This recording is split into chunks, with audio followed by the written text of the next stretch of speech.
Hello and welcome back to Coding with T. Today we're going to learn another very important tutorial which is about to fetch orders. We're going to display the orders as we are displaying all the other things, and also we're going to use one single order details and try to view all the order related information in order detail screen. So first of all, let's quickly have a look what we're going to achieve. Okay, so we are inside our e-commerce admin panel, which you can see is hosted over here. You can also go and check it. Email and password for testing is already provided. Down below you can see, instead of creating customers first, we are going to go to create order screens, and in the order screens we have all the orders. We have order ID, date, items, how many items inside this order. We have two items over here. We can view the status of the order, if it is pending, delivered, processing, cancelled, etc. And then we have total amount of this specific order and the actions. We can view detail. We can delete this specific order ID. So if you want to view the detail, click on this one or click over here.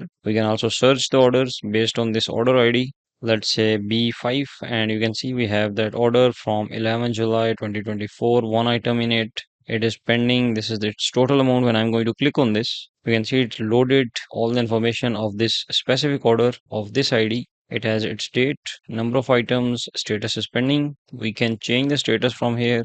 Let's say change this from pending to shipped.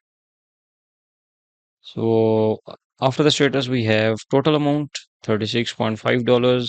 Down below, we have number of items. All the items will display over here one by one along with its image, title, and if we have variations, we will display its attributes as well. Let's say the color is green and size is 34, whatever variation is selected. Then we have its total amount, its quantity, which is 1, and then multiply quantity with its actual amount will be the total over here. Then we have subtotal, discounted price, shipping and tax. Shipping and tax will be calculated dynamically. And then we have the total amount. You can see the transaction. This image is currently static image, but you can change your images. You can add related images, as this payment was made by the MasterCard. You can see we have the PayPal image over here. After that, we have date when this transaction is created and the total amount. Then on the right side, we have customer information, name, image, email, then contact person. This is the name, email, if there is any phone number, shipping address, and billing address. So this is what we wanted to create in today's tutorial. So let's get started without wasting time.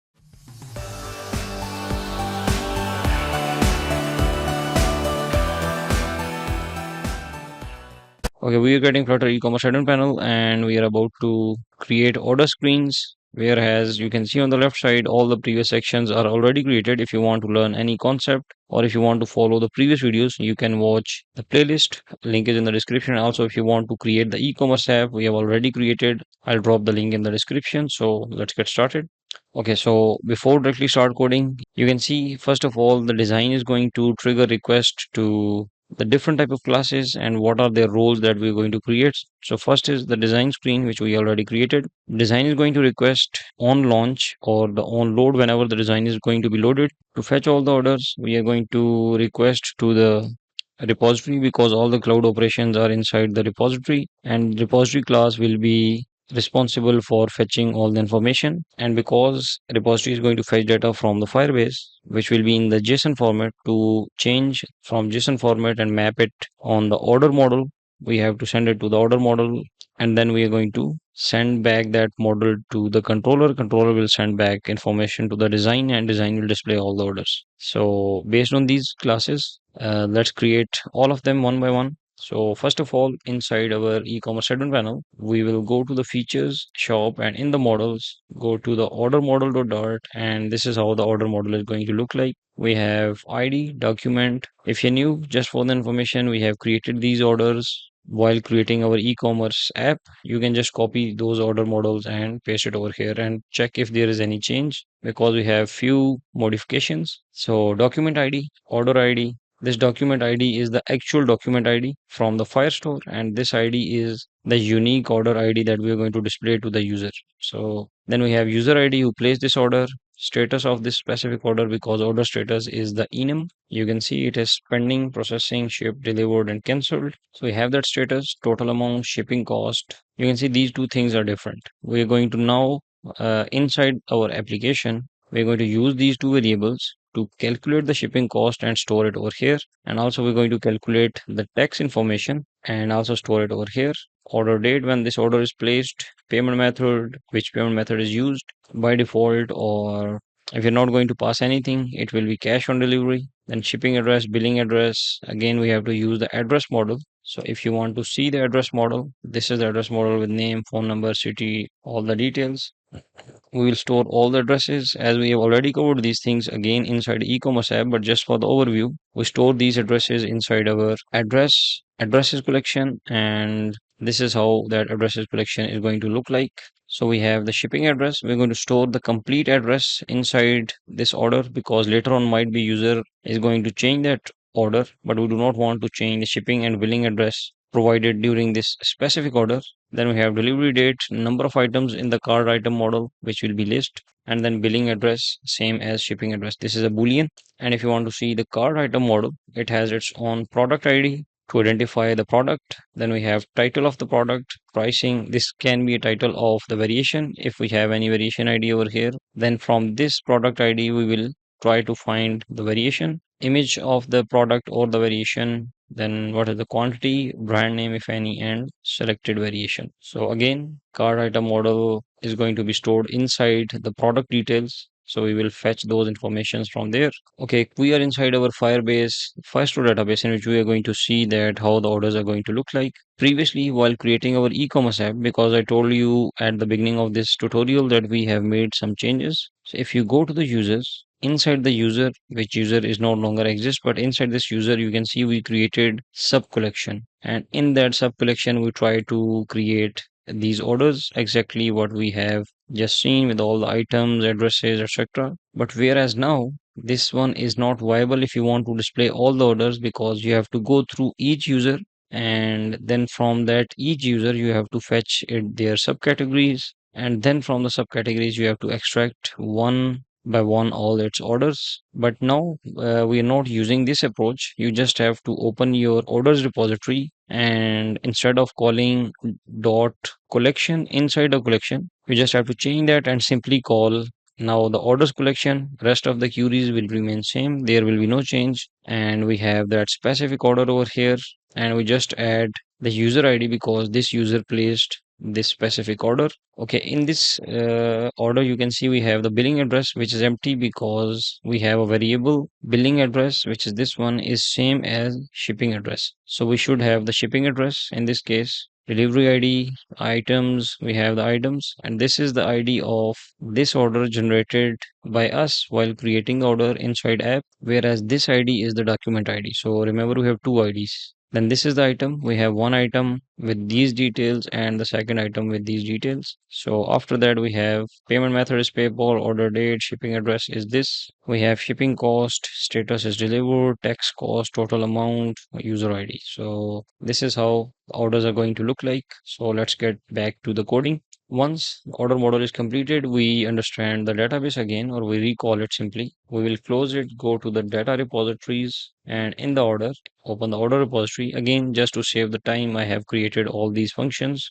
First of all, you have to create the instance of Firebase Firestore.instance. You can also directly write this line instead of underscore db. So first thing is to get all the orders, and if you want to add the order, because in this case admin is not adding order, if you want to add the order you have to add it like this. So you can also modify your order repository inside your e-commerce app to something like this, because you can see we are calling the main collection instead of users collection, then go to another sub collection which is orders collection. So just to change that, we have add order, update order specific value, and then delete order. So this is how we are going to change our order repository. Now this function is going to call our database collection of orders, order by order date, and descending will be true. We will get all those orders, and using .docs we are going to convert them one by one, which will receive the document snapshot. In that we have a JSON. So we will call order model dot from snapshot, and this is how we are going to map all the order data back to the order model, and then we are going to use this inside our design. And this is the JSON function to send this order data to the Firebase if you want to place the order, and rest this one is helper, and these are the helper methods. Okay, once we have all the orders from the order repository and we converted using the order model, now we can go back to controller from where it is going to be called. So in the shop features controllers and open the order controller. If you remember that we created the T-base controller class in the recent tutorials, and this base class is a type of order model. If you open this, you can see this base class is a type of order model this time. We have all these variables because we know that it has the inheritance implemented as a parent-child relationship. So whatever the parent has is easily accessible to the child class. So we have not created any repeated variables, but still we can access all these variables, and where the T is now replaced with order model, right? So we have all items of the order model, means all the order items, all filtered order items, selected rows of orders. So these all variables are now this time going to be represented as the order controller class. But in this we have, first of all, fetch items. We're going to fetch those items, make the sort ascending to true because we are going to display it like this way. Then we have the order repository dot get all orders. So you can see I'm calling this variable, but it is defined inside the base class sort ascending. Okay, then we're going to simply create our order repository instance using get.put. Once we have that order repository, we'll call get all orders. And once we have those all orders, we will return that list using this return keyword back to our base class, where it will assign all those orders to all items, filtered items, and generate selected rows with the false value in it.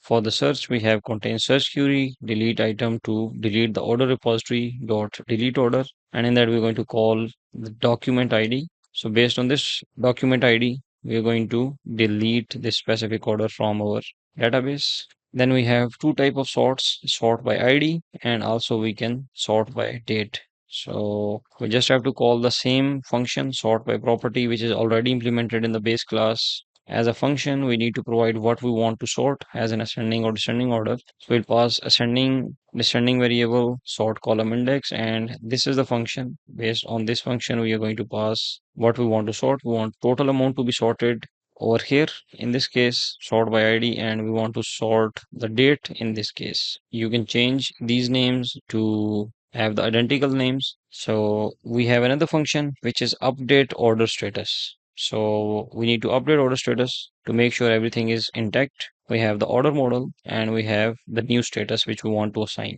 So we have created status loader at the top, which is false. Order status is by default delivered. You can by default assign pending order status, whatever you want. And once we have the status loader to true, so that we can display a loader screen or some type of loader when we are going to update the status, order status, which is this order dot status, will be assigned as the new status. We're going to call order repository dot update order specific value. If you see, it is going to receive order ID and then a JSON which you want to update. We do not want to update all the order document, rather we only want to update this key. So it will go into this specific document based on this ID and will find the key of status, and on top of that status is going to paste this new value. So once updated, we will update items in the local list. So you see, this is how we update our local list. Then order status dot value will be assigned as the new order status. This value, which is order status over here, loader will display success message, and in case if we have any exception, we will do like this, and finally we are going to stop the loader. Once order controller is created, we need to use these functions to display all the orders. But first, also let's see what we have in the order detail controller. In the order detail, we have again a loading to use this in order to fetch the customer data. Then we're going to create a function get customer of current order. We need customer for this current order. So for that, again, we're going to use loading value to true. We are going to use the user repository, which we learn when creating our or registering our user inside Firebase, like where we have registered our admin. So we are going to call user repository.instance fetch user details, in which we're going to pass, in this order it has a user ID. So we will call user ID from this order, pass to this function. It is going to call the collection of users dot document whatever the ID it has, and it is going to get the document, use the user model dot from snapshot, this function, to map all the data of the user and return back to us. Remember the roles we created while registering our admin. Okay, once we have the user details, that user details will receive inside this function, and we have a customer variable of user model, which is the observable variable and if there's any change in it, we are definitely going to store that change over here. And also we have the order. We need to assign this order because by default this order is empty. But when we are going to click on the detail screen to display all the order details, we will pass that order and assign that specific order over here. So having said that, we have these two controllers created with these two values, and model is ready. Also repository is created, and this time we can go to the screen of order and let's go for the all orders. Okay, now inside the order desktop screen, you can see we first need to create the instance of our order controller. Once we have created its instance, we can access all the properties of order controller, and we have to wrap this order model with the OBX so that whenever there is change inside this loading variable, we can redraw this specific widget.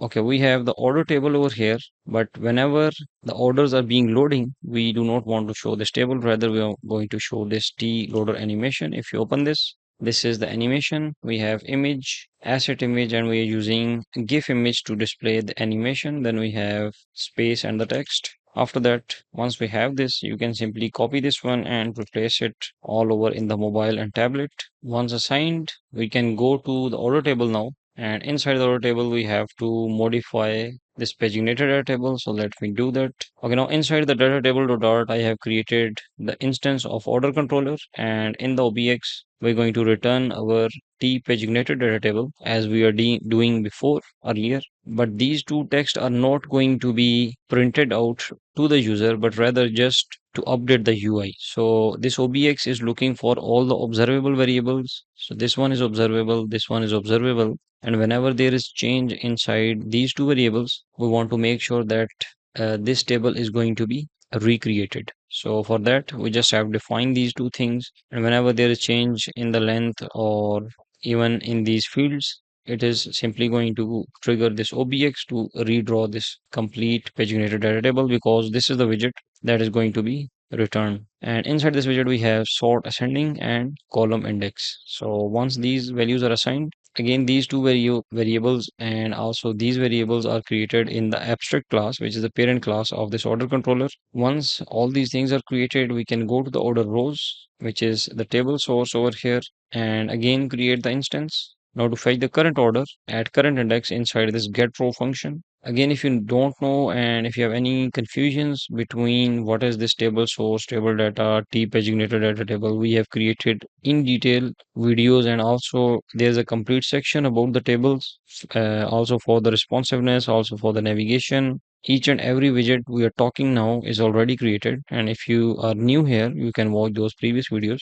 Inside the row, you can see we have to get the order, and to get the order, we are calling this controller dot filtered items, and it is a list of orders. You can see it is a list of order model, and then to get the current order, we will pass the index, and we have that order. Now whenever the row is going to be tapped inside data row 2, we are going to call get.to named, go to the order detail screen, and this is the important thing. We are passing this order as an argument over here. Remember, if you want to display the order ID inside URL, and also you want to fetch this specific order details inside the order detail screen, then you can use the parameters. Again, this is a part of navigation section. You can watch that. So as a parameter, you have to pass the JSON. So you need to define which key, this key and value will be displayed in the URL. So let's say I want to use it as order ID, and as a value, I'm going to print out order dot ID. Now this parameter will be displayed inside URL, whereas this argument is not going to be displayed, and it will pass complete order to the next screen. So when it is going to be selected, if it is selected, we will check from the selected rows. If it is going to return true, this means it is selected, otherwise it will false.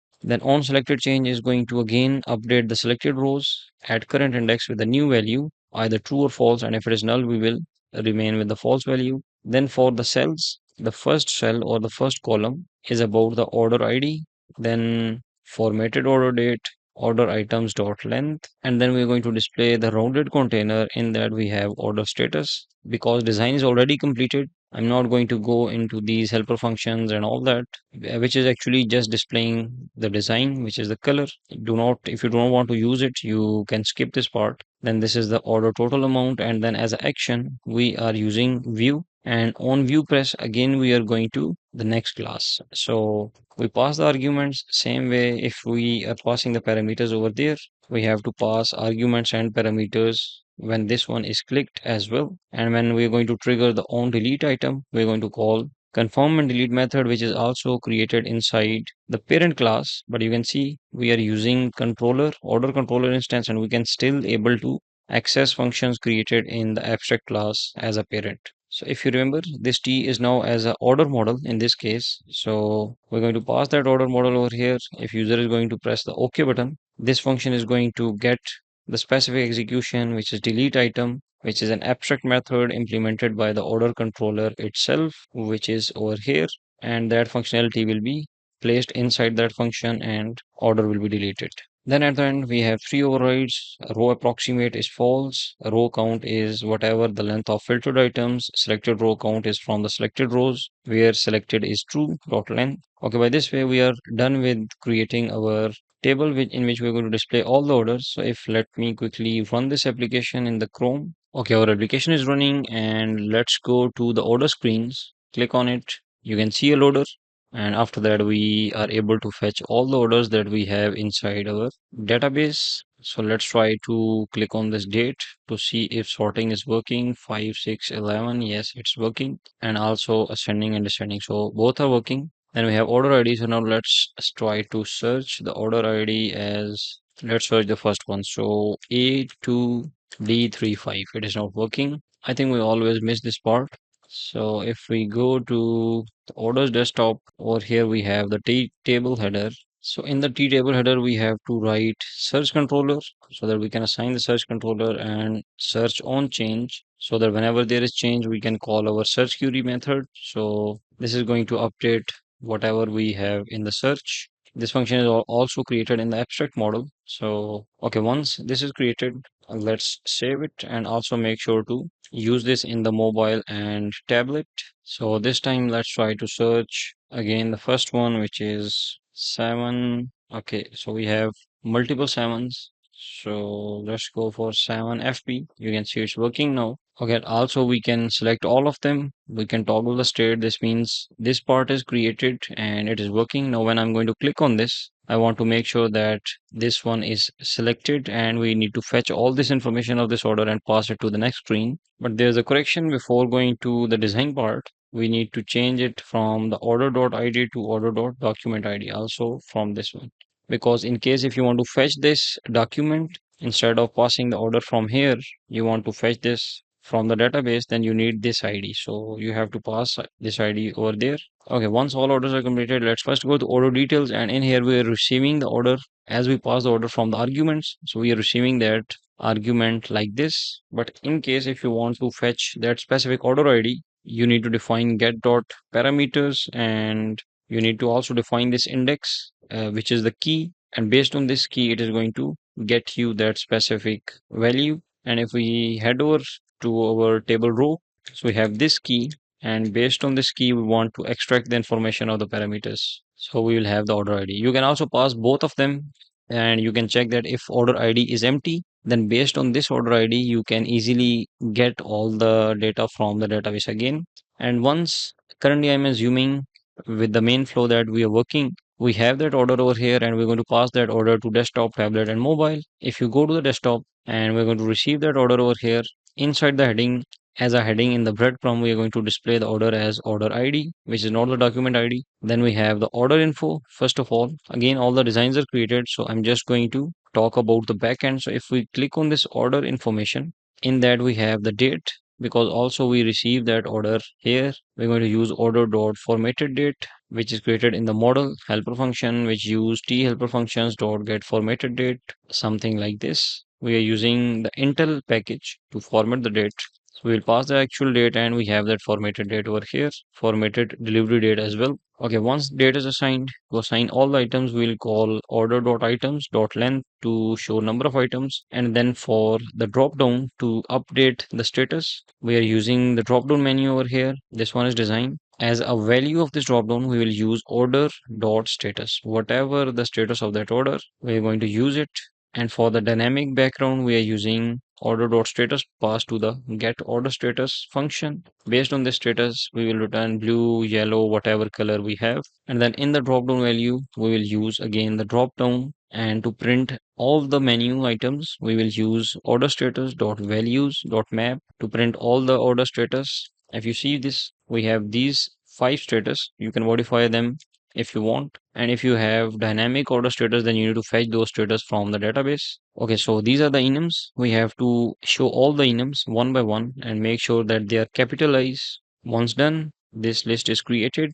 Move to the last thing, which is order dot total items. So this is how we're going to display the order information. After that, we have order items screen. Again, we are receiving the order over here, and to calculate the subtotal, we will use order.items.fold, because we have two things. The first thing is the price itself of that product, and we have to multiply with the quantity. So start from the 0. We have previous value, which is 0 at first, plus element.price multiply by quantity, add it into the previous value, and by this way the fold is going to sum up all the items over here, and we will have our subtotal. Okay, list view separator is going to print out all the list items, not static but dynamically. How much items we will use order.items.length, and we will print out this much number of list tiles or the rows. Then in the item builder, this is a separator builder to add a space. Then item builder, we are using the index. From this order dot items at current index, we will fetch the one item at a time, and in the row we are going to print it out.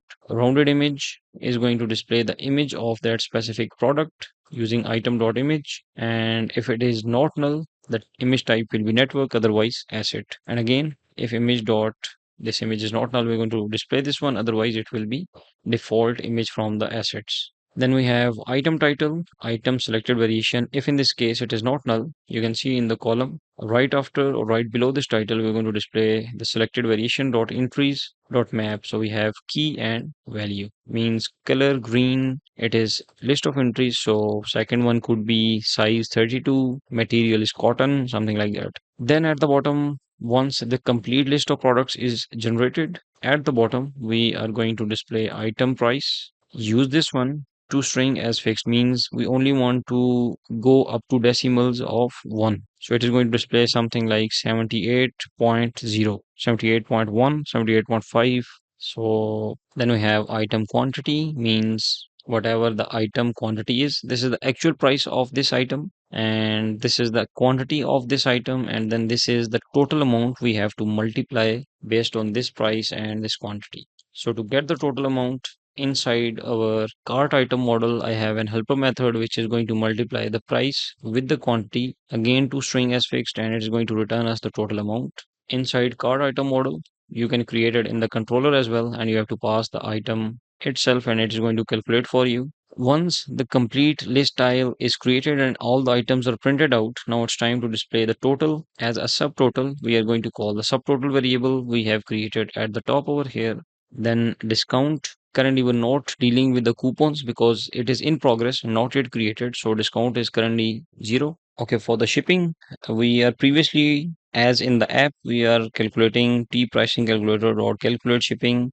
and we're passing the subtotal. Now we're not going to use this approach because we already have the shipping cost calculated while the order is being placed. We have to calculate the shipping cost at runtime, and we are going to store that shipping cost directly inside a variable of our order model, which is this one, and same way the text cost. So we are going to display the both thing like that instead of using the simple pricing calculator. Okay, after the shipping, we have same way text order dot text cost, whatever it is, and down below we have a divider. After that, we have a total amount. To calculate the total, we just have to call order dot total amount, and by this way we are done with this widget. Now let's go to the order transaction. Inside this, we are again going to receive the order dot payment method dot capitalize. So payment via whatever the payment method is, right? Then we have order dot payment method dot capitalize, and let's say it is going to print something like PayPal fee of this much. So you have to again store whatever fee we are going to calculate. In the upcoming videos, Right after this admin panel, I'm going to create the payment methods videos, and inside the payment methods, we are going to actually fix these things to calculate the text, to receive the text, store it inside the order model again, and we're going to print that to the admin. After that, this date is static because currently we're not actually taking the payments. But if you're already taking the payment, you just have to use the actual data to display to the admin. Likewise, we have the static PayPal image, and the total was dynamic using order.total amount. After that, for the customer information, we have order customer, and in the order model, we receive whatever is inside this order, and actually we are not using that specific order data. Rather, we have static information all around. Now, in order to update all this information, you can see I've changed few things inside the order customer details. First of all, we're going to create the instance of order detail controller, which is like this, and we have this function to get the customer information, which will be stored inside this customer. And whenever we're going to receive this order, we will simply paste that order on top of customer.order. So we will have that order value inside this variable now, and we are also calling the same function to get customer of current order over here, and we have the loader, so we can simply show the loader while the customer information is being loading. Okay, once order and customer information is arrived or the customer information is in process to arrive, we can use this controller to change the values inside the customer. First of all, to display the picture and the customer information, we have to use customer dot controller dot customer dot value profile picture. If it is empty, then we're going to use the static image, and if it is not empty, display the actual profile image. And also for the image type, we're going to use it like this. Then for the customer full name, to combine first name and last name, we have the full name helper method, formatted phone number, formatted date, updated at date. So we're using those informations. Then we have the email. The customer card is completed for the customer information. Then we have contact information. And for the contact information, we are simply calling again full name, email, formatted phone number. And if there is no formatted phone number, we are printing out something like this.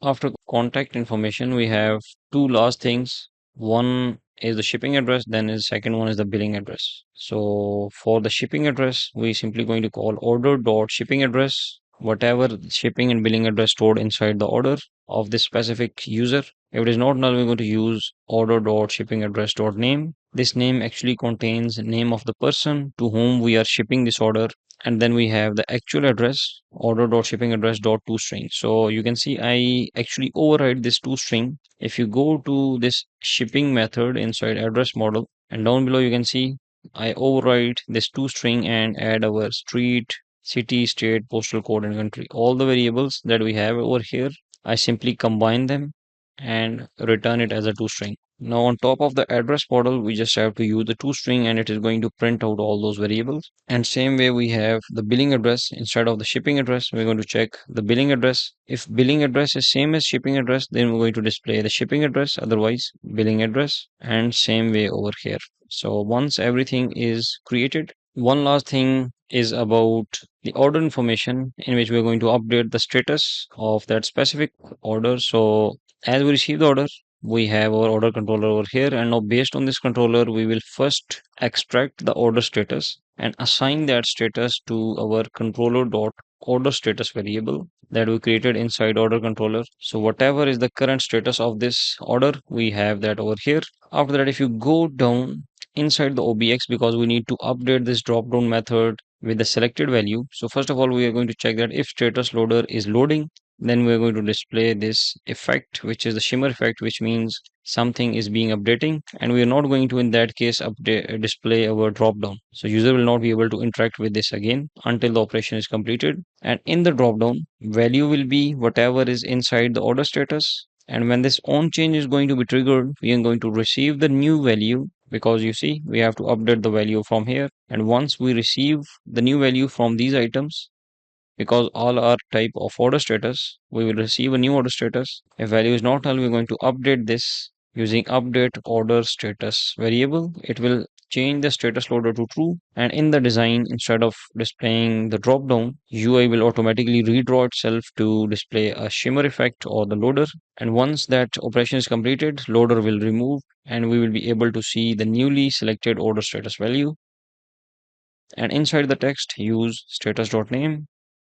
And again, order status color will be used for get order status color. Okay, now hopefully we are done with our order details. If you have any questions, you can ask me, but let's first run this. Okay, now let's click on sign in. And once we are logged in, let's go to the order screens, loading the data. And you can see we have all the products or all the orders. Let's go for this one, which is 3 items. So let's click on it. You can see we have 3 items. First of all, let's start with the ID. We have that ID over here. And if you see the URL, this time order details is not empty. We have a question mark. This was the key, which is order ID, and we have the value inside this one, which is equal to, based on this ID, we will be able to now extract data from database. And why we need these things? Let's say there's some user who is using your application and he want to simply copy this one, open this as a new user and paste it over here, hit enter.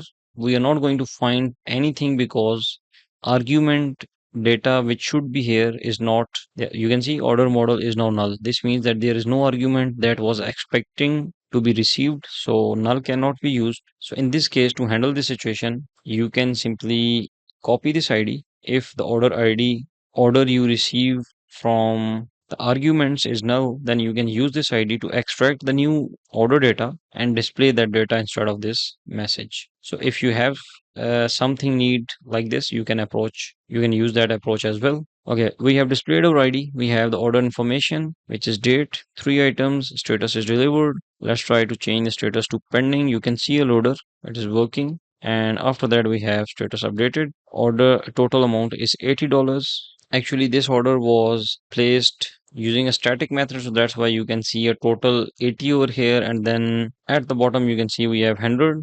So total is again 80 because the total was statically changed. So instead of this one, let's open this one, the first one. Again, the total amount is changed. So this total was statically changed from the database. So do not worry about this thing, because when we're going to place the order from the app, we have to make sure that this total is accurate as it should be. So we have all the items over here, and each item you can see contain its title, image, and the variation. So size small, color green, and this has color red, size large, and size large, color yellow. So it has two quantity, 25 into 2 is 50, 21 quantity, 31 quantity. So we have 100 total, which is working fine. No discount, no shipping, and no tax was added.